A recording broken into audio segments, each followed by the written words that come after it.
Hey guys, welcome back to Just Carve Rob. I don't know if you guys can see this. I've got this old wooden wooden shoe that we're going to be working on here. We're going to probably drill a hole in it right about here, about through the back. And we'll put a hanging hole here. You can see she's pretty well wore. Somebody really got some use out of this thing. So probably going to put a hole through the back up here on the heel, so we can hang it outside on the wall. We're going to do a little carving. You can see we don't got that much room. We only got maybe a quarter of an inch here on the sides, and here in the middle maybe a half inch. So we're going to have to do a real shallow carving on this. So that's what we're going to do. We're going to put this little flower with the stem coming off this side. We're not bringing it all the way to the toe, because we're probably going to put some blades of grass coming up. I don't know yet. So let's go ahead and get this flower carved in here.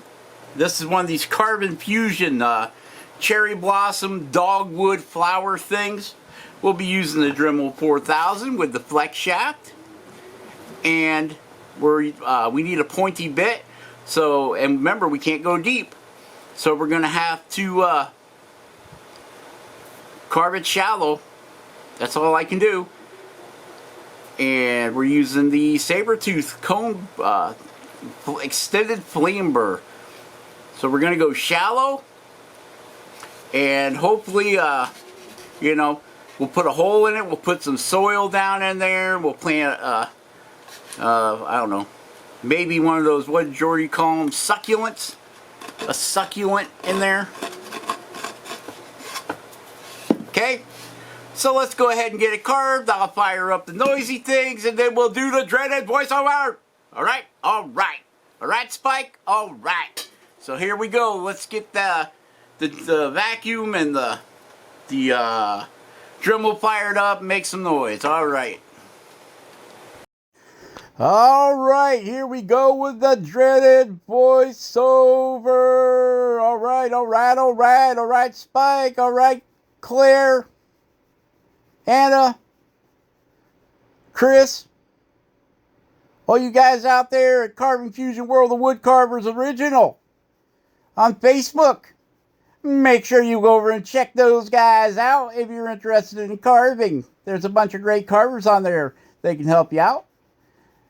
And yeah, that's a good place to start if you're learning how to wood carve. Carbon Fusion World of Woodcarvers Original. You can talk to Claire and Chris and Chris. There's another Chris. There's two Chris's.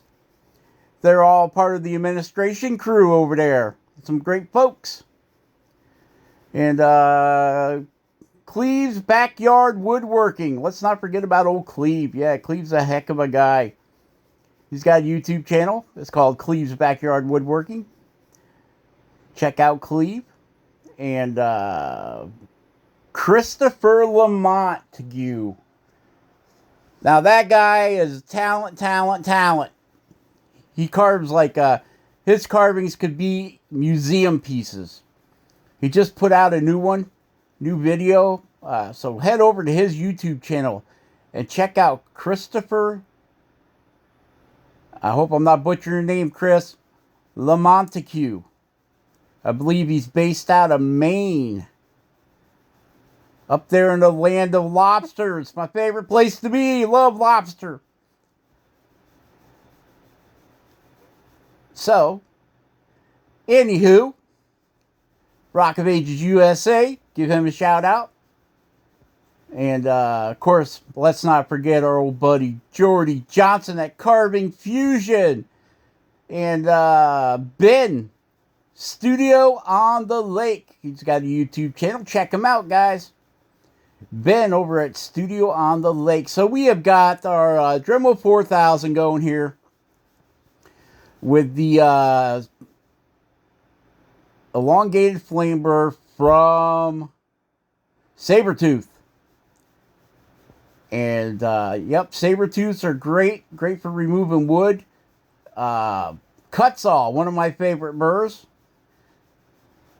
If you would like to save 5% on your next Kutzall order, use the code CARVROB in all capital letters when you check out. CARVROB. Go to the Kutzall site. They'll have a little question there. It says promotion code, use CARVROB in all capital letters. Okay, that's my used car salesman speech. Now back to the carving program, my friends. All right. So, yeah, we got a lot of friends out there that have YouTube channels. Sean Brooks over at Pen on Fire and Carving, Wood Carving. Go check out Sean. Great guy. And so now we have the micromotor with a small carbide flame burr. Small carbide flame burr. I got to get a new one. This one here has, I've had it for about a little over a year now, and it is getting dull.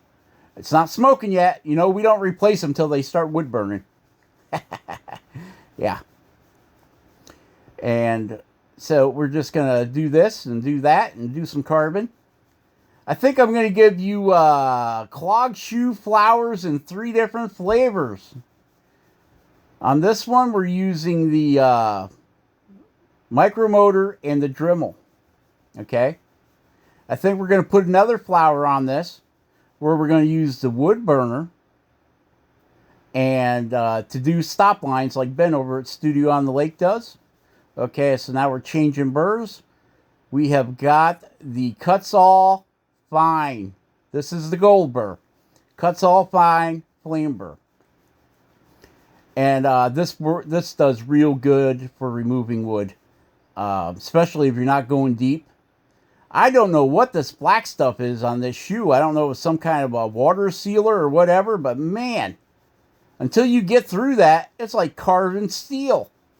And it plugs up your stuff too. So I had to take this burr after I got done with it, and I had to give it a bath in mineral spirits overnight because it clogged it up.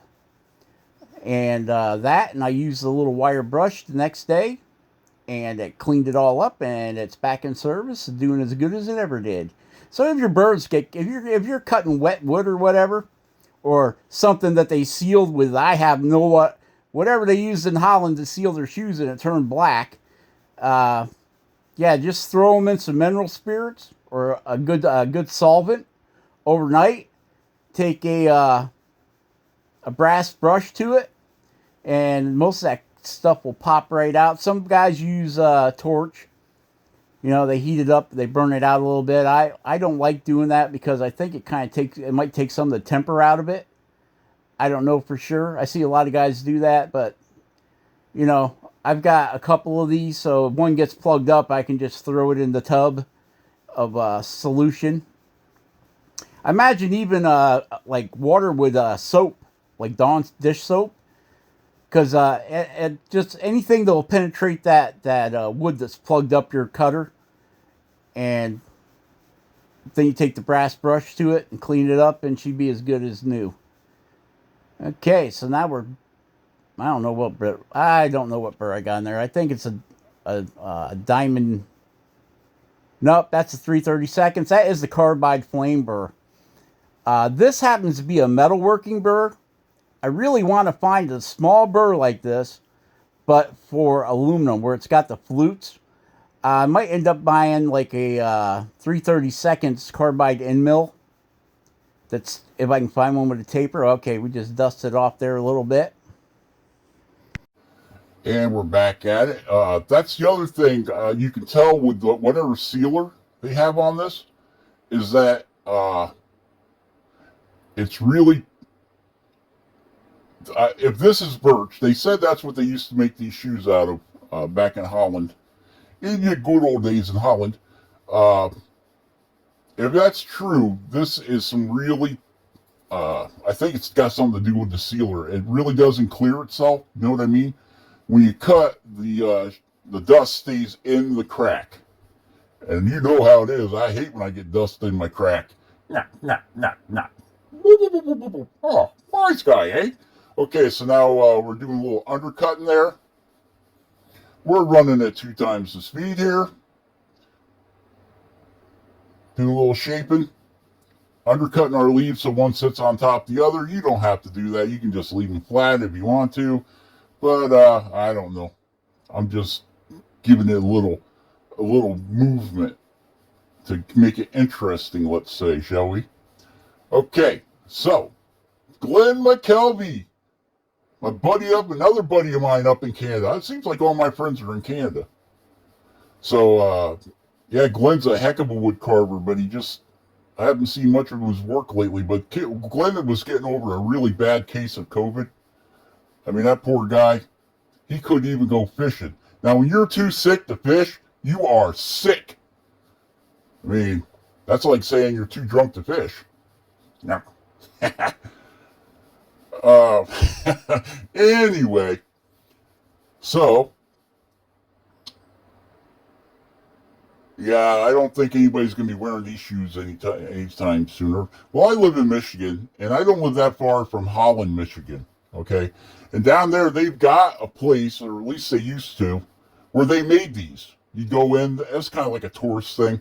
You go in and they measure your foot, and they'd actually make you a pair of these wooden clogs to wear around. And I have often thought, I don't get down to Holland that much because I'm a hillbilly and I live in the sticks, and you know how that is. I don't like going anywhere. Diamond, plugged it up.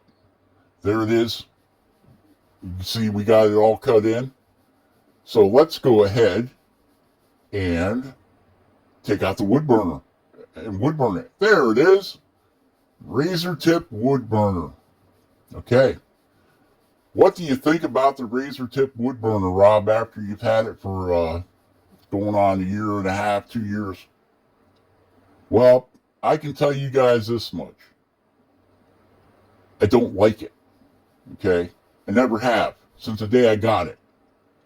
I had one of those real cheap Amazon red from China or Pakistan or someplace. I think I paid $50 for it. And that thing would get so hot, super hot. And in my opinion, this is just my opinion. Okay, well, my opinion, and $12 will get you a cup of coffee nowadays. That was a way better wood burner than the razor tip. I use the razor tip because I paid $150 for this doggone thing, and anybody knows me, I'm very thrifty. I'm frugal. Yeah, that's it. I'm frugal, and so I'm going to use it till it dies. I've even tried. I got thinner wire in it right now. It's 14 gauge wire. So that wire bends funny. It bends if you look at it funny. I mean, it's so thin. But it's nickel. I want to say nickel nitrin, something. It's for wood burners. It's for pyrography, and it just bends all. If you turn the heat up on it to get a dark burn like I'm doing here, it just bends like Play-Doh. It just bends. You gotta keep flattening it out with the pliers or smacking it with a hammer on the anvil, whatever. Alright, guys. Remember, share, subscribe, and like. Thanks for watching. I hope y'all are doing good. I hope you're all safe. And we will catch you on the next one. Be awesome. Carve something awesome. Bye-bye.